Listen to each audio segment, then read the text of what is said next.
Un roi avait pour fils unique un jeune prince courageux, habile et intelligent. Pour parfaire son apprentissage de la vie, le roi envoya son fils auprès d'un vieux sage. « Éclaire-moi sur le sentier de la vie, demanda le prince. Mes paroles s'évanouiront comme les traces de tes pas dans le sable, répondit le sage.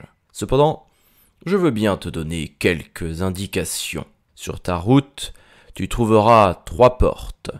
Lis les préceptes indiqués sur chacune d'entre elles. Un besoin irrésistible te poussera à les suivre. Ne cherche pas à t'en détourner, car sans cesse tu devrais revivre ce que tu aurais fui. Je ne puis t'en dire plus.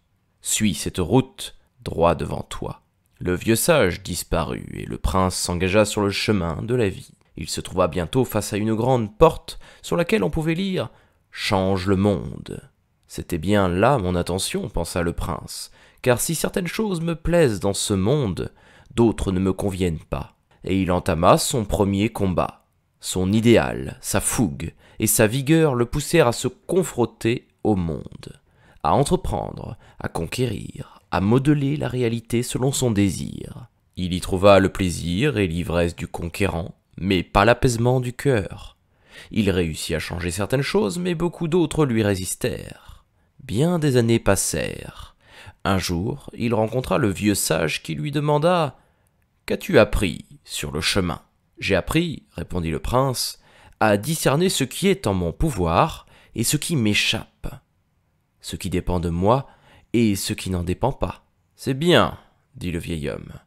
Utilise tes forces pour agir sur ce qui est en ton pouvoir. Oublie ce qui échappe à ton emprise. » Et il disparut. Peu après, le prince se trouva face à une seconde porte. On pouvait y lire « Change les autres ». C'était bien là mon attention, pensa-t-il. Les autres sont source de plaisir, de joie et de satisfaction, mais aussi de douleur, d'amertume et de frustration. Et il s'insurgea contre tout ce qui pouvait le déranger ou lui déplaire chez ses semblables. Il chercha à infléchir leur caractère et à extirper leurs défauts. Ce fut là son deuxième combat. Bien des années passèrent. Un jour, alors qu'il méditait sur l'utilité de ses tentatives de changer les autres, il croisa le vieux sage qui lui demanda « Qu'as-tu appris sur le chemin ?»« J'ai appris, répondit le prince, que les autres ne sont pas la cause ou la source de mes joies et de mes peines, de mes satisfactions et de mes déboires.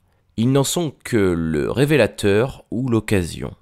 C'est en moi que prennent racine toutes ces choses. »« Tu as raison, dit le sage, par ce qu'ils réveillent en toi, les autres te révèlent à toi-même.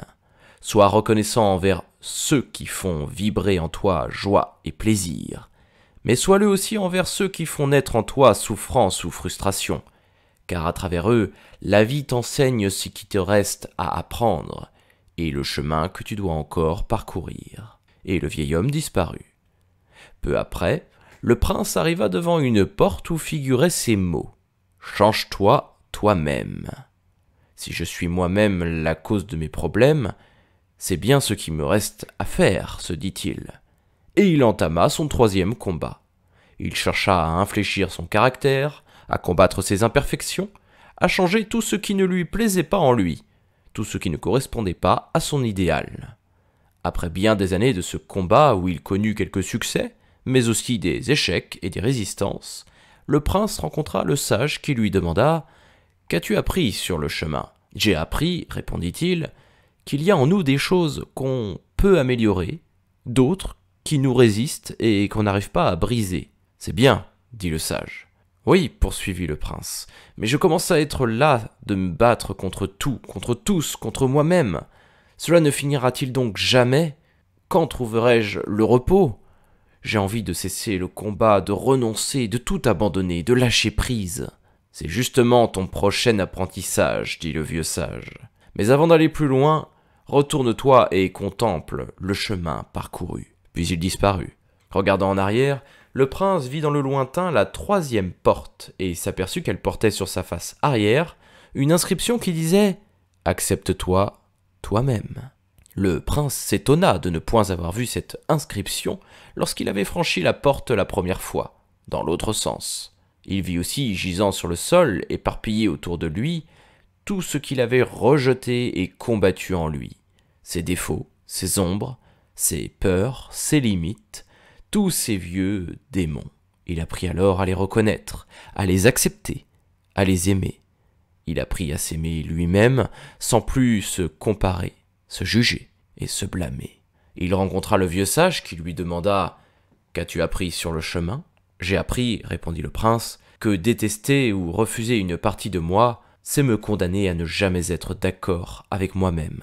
J'ai appris à m'accepter moi-même, totalement, inconditionnellement. » « C'est bien, dit le vieil homme, c'est la première sagesse.